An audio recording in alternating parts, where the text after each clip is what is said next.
Don't play with it, don't play with it, don't play with it. Don't play with it.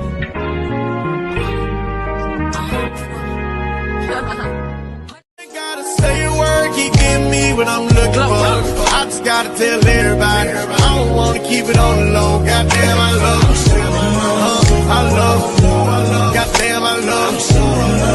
I love you. Lover, back with your girl Q and E, pretty fatty fatty. Y'all better know it.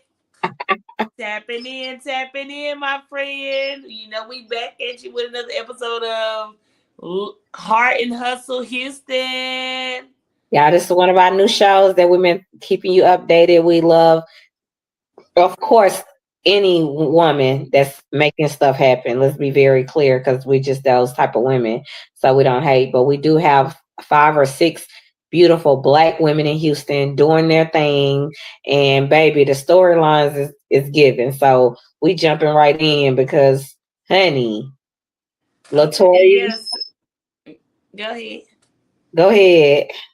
I was gonna probably say the same thing about you because the Latoria's grand entrance, honey. She came in Houston style, slim thugga. I mean, yeah, she was rolling. It wasn't actually Slim Thug. I forget what his name is, but he's one of the biggest guys in Houston. Oh my God, I just like went brain dead. But It yeah, is so Latoya, good, I think. you know, yeah, give it up for Latoya though, baby, because honey, she definitely got her flowers and gave herself her flowers in her 16th year. So it was like a sweet 16 exit. Exit out of the entertainment industry and into like community, and she's going to be busy working on her restaurant, her new, she co-owner of HTX Houston. So she's going to be busy working on that and herself and her personal life, which I think is awesome because you know what I'm saying? I think she's just now 40 and single and no kids and wants several kids, and I mean, it's a lot. So, you know what I'm saying? So now she's going to do anything that makes her happy. And she probably has the means to do that as well by this time for her to, say that she wants to do that. Anybody say they want to have several kids in 2025, got to have several racks put away. Or crazy mind, but yeah, that part, Yeah, that part. So I thought it was big. She came in there Houston style with the little Dayton's on the cars, the low riders, like, she was giving. It was kind of like a little bit sad because her dad wasn't here, but she definitely gave him her flowers and she turned it up, turned it out. We thought it was all gonna be a celebration. The crowd went silent when she said she was exiting because that was a big surprise. Like, who is doing it like you and gonna put it to the side? But I love that. You didn't get too old for the game. You left the game before. You know what I'm saying? You didn't let it outlive you. You outlived it and was like, you know what I'm saying? I'm stepping into me, and I love the way she did that. So kudos to her for that, because people don't do that. They get stuck. We get stuck, and whoop that de whoop de whoop. comfortable. Yeah, let's try something else. Step out on faith. I love it. Yeah, for sure. So we got Elena. It's basically, this episode is basically about Elena because she talked to a couple people about her and Josh's situation. And you know what? He finally agreed to go to couples therapy when she went ahead and took that advice and asked him one more time. And I was glad he went ahead and went to the couples therapy because I was glad. And so after having it or whatever, he really didn't give us too much on that episode. But following the next episode, oh my God. What? Oh wow. He revealed that, well, they revealed that he had actually drained their accounts, her saving accounts. And I mean, it was actually when she was making the money and he wasn't making anything. So that's another reason why I'm single. But anyway, so this is not me, but I just want to say that after the saying I do, right after he cheated, that was a lot. So for somebody to drain all your funds out your bank account and don't have nothing to show for it, and it's because you're the breadwinner and they feel like they're losing control, so they just think they can just take your money without telling you, without negotiating with you, without saying, let me get 10% and see what I can do, without communicating with you. You're his wife, 19 years. Oh man, like, what are we? I don't know, man. What do you think about this? I just think people do go through things, and um, I'm glad that they are in counseling, but I think sometimes we don't keep it real with ourselves enough, or what you can handle. You have to know what you can handle. So, with that being said, and it's not her fault, I'm just saying in general, just know what you can handle, because you married a man knowing he had cheated while y'all was engaged, right? Right. So, to me, we couldn't have got married. We're not ready. You're not ready. So, that's a no go for me, but that's just who I am and how I roll. Second, y'all had a baby, y'all lived a life, y'all been together for a long time, and then now you go and do this, and I barely can get anything up out of you. They sleeping in two different rooms. Um, she doesn't seem happy at all. Like, she's saying she was not happy. She's crying in public. So I just feel like, I mean, I wish them all the best, but sometimes you got to just know when to fold, because I can't even get mad because you stayed with him when you knew he cheated. So, I mean, shit, stay with him and save some more money. I don't know. I mean, you gave him the rights to do things that you should have put your foot down. If he did this, if you did the same thing to him, guess what? He would have left you. You understand? So we keep giving chances after chances after chances.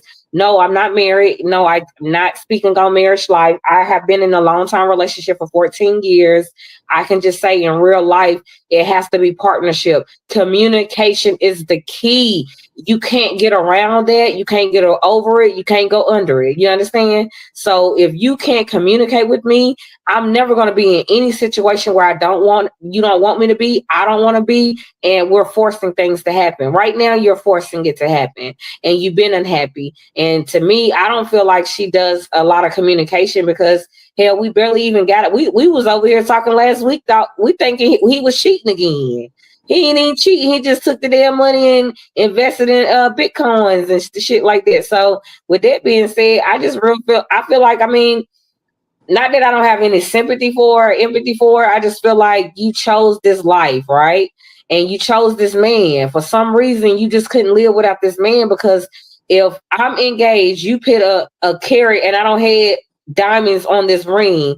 If you put that on my hand, just understand you got to know who you're messing with. I'm all the way in if I get that ring. If you giving me, we talking about we're gonna go ahead and get married. Hey, let's go ahead and do it. I'm down. Let's go. But you cheat on me before we even get married. What kind of man do you think I'm marrying? A damn cheater. What do you mean? So he's a cheater, a liar, because he had to lie for you to cheat. He said he was at work. He wasn't at work. So again, you're getting what you signed up for. So I think, like, either leave or be quiet. I mean, I like her, but I just think she's too secretive. Which don't keep it. I'm not mad at her, because I am private as well. But I feel like, even if these supposed to be your home girls, your friends, you know what I'm saying, your rock and things like that, I have to share that, because that is holding too much weight on me. So guess what? We're not surprised that when you say your man was sleeping in another room, we already knew the marriage is over with. Yes, she tried to do counseling, but she done. She's really ready for him to leave, but he's not gonna leave on his own. Because you know Well, why? actually, speaking of leaving, their last episode was the last episode, and he's out of the house. He's out of the house now, and her business is thriving again.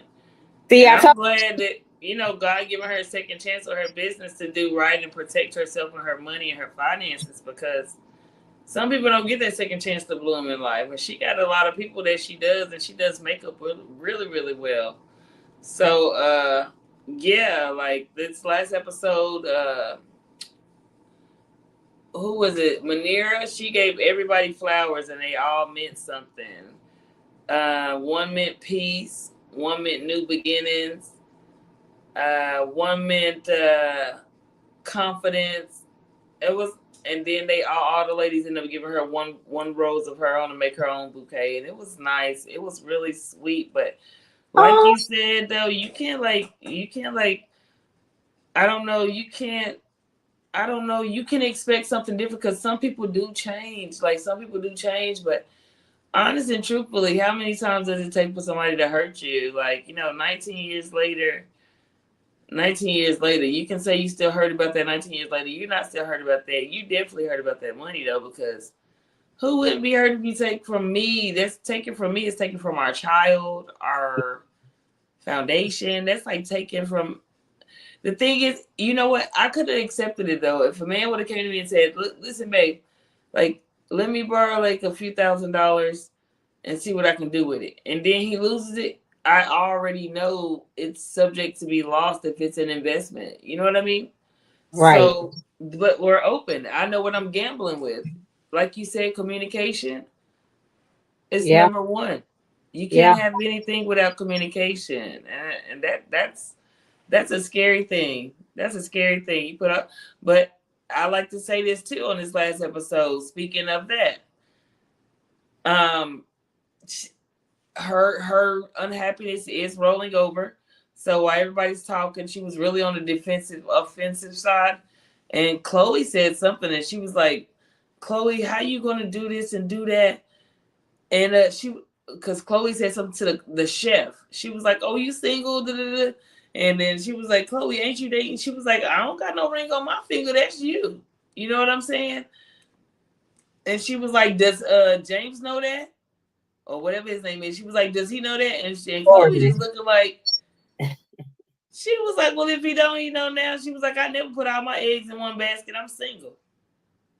Hello? And that's what's wrong with people. I don't think she said it right there. I think she said it on the confessional. But she was like, "Girl, worry about what you got going on and try to be happy." Because we already know you're not. You coming across that, and then you already say she got into it with, what is her name, Manova? Manera, her best friend. Oh, actually, it was Labrina who bought all the flowers, all the girls' flowers. It was Labrina. So, yeah, her and Manera were talking, and she was like, take it down a notch. She was like, every time she said, yeah, like just cutting her off, cutting her short, like, Elena, relax. And so finally she walked away because she was like, but you know my heart, Elena. Elena was like, she was like, you don't know my heart? And she was like, no. She was like, ain't nobody calling for me. Ain't nobody checking for me. Ain't nobody there for me. Honey, she had to tell her, baby, you being too negative is weighing me down. It's weighing me down. She was like, I'm trying to be there as much as I can, but it's weighing me down. So I think, too, friends, we know us as strong women, we need somebody to lean on, talk to sometimes, and that is okay.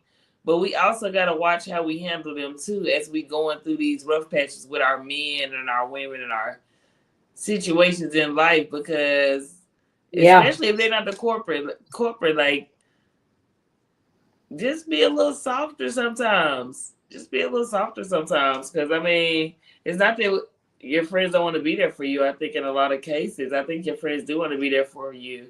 But when it becomes a strain, it's hard to be there for you.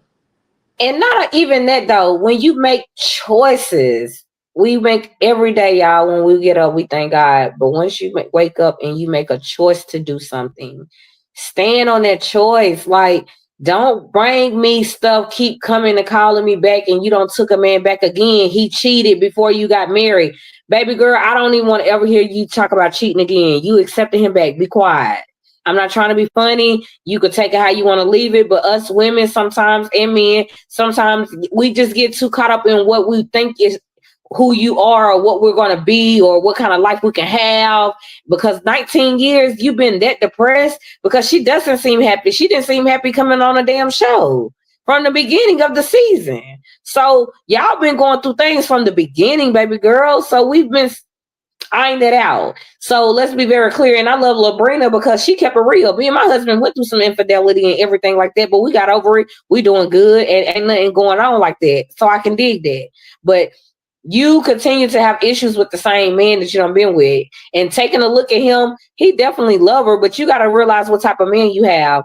He doesn't seem like he's I'm gonna work and fight for you. Nah, he gonna sit back and hope you sit beside him and put his arm up under yours. I mean, he's just not gonna be that type of guy. So stop expecting Hero to come after a zero. Really, shit, he's a cheater. Let him go. You stealing? Let him go. I'm not getting ready to be with anybody because we took vows. Clearly, you broke those. You didn't have enough respect for us, our unit, you and our kid. So guess what, homeboy? It's okay. I'm gonna have to walk away because she been titter-tatting, crying and stuff like that. I knew she was gone. So for you to even say at the end he no longer lives there, that's surprising. That's not surprising to me. Hell, for a married couple to not sleep in the same bed, that's a hell no to me. We going to bed together. You understand? Hey, babe. Yeah. You about When ready? she brought it up, the girls was all sitting around. They said that. They was like, girl, y'all ain't been living in the same room. We all knew. They was like, we all knew. They was like, girl, you need to give it up. So she was like, I'm sharing this with y'all as my friend telling y'all he stole from me. Y'all talking about my husband. Yes. They're telling you that it's time for him to go. Why is he still there? And she was so offended. She was so mad. Like, because she thought she was gonna get another man, and guess what? You got the same man you had for 19 years. Sorry, boo boo. So get over it. I'm done, and I'm tired of her even feeling like the victim at some point. You chose to stay there. So, like you said, your business doing great. Continue. I'm happy for you. Take care of your kid and get the child support and let him see his son. Because other than that, I don't see anything else he's gonna give. I don't care what kind of begging and pleading he's gonna provide. It just seemed like, I mean, you just again know when to fold. When you gotta, when you again, we talked about another show earlier. When you got a good man that's, hey, respect my wife, she ain't here. Hey, that's the one you supposed to hold. for The sure. one that's talking about he don't even want to go to couples therapy. He know y'all got issues and he feel like you slipping away. He only went to therapy because he felt her leaving. He felt that she's leaving, that she was slipping away. Guess what? I'm gonna make her happy and go. That's what he said. And then when you get in therapy, you barely want to talk. Like he looked like he probably sit around and play video games. Yeah, I'm not messing with another man that want to damn play video games. That's a turn off for a grown ass woman. Like hell, then go out there and cut the grass or something. Shit, I'm tired Oh, of your goodness. video game. And then one night, yeah, we can get some drinks and play Mortal Kombat, and that's cool, or Call of Duty. But don't sit on the game 24/7, 7 days a week. If you're not getting paid, you better not be your ass on that game all day. Okay. Okay. So I'm just tired of her and him. So over and done with. Is there anything else we need to share with them? Because honey, Hard and Hustle was good. No, this is going up. We don't know if it's coming back for another season or not. Right now, that's the end of what's going on. It was a great season with some great ladies, and we hope to see more. But if not, like you said, good luck to everybody in Heart and Hustle Houston. I love it. Pretty Paid Petty Q&E. Hey, like, subscribe, hit the button, come through, comments. We ready for y'all. Come through, Q&E. That part, clock it.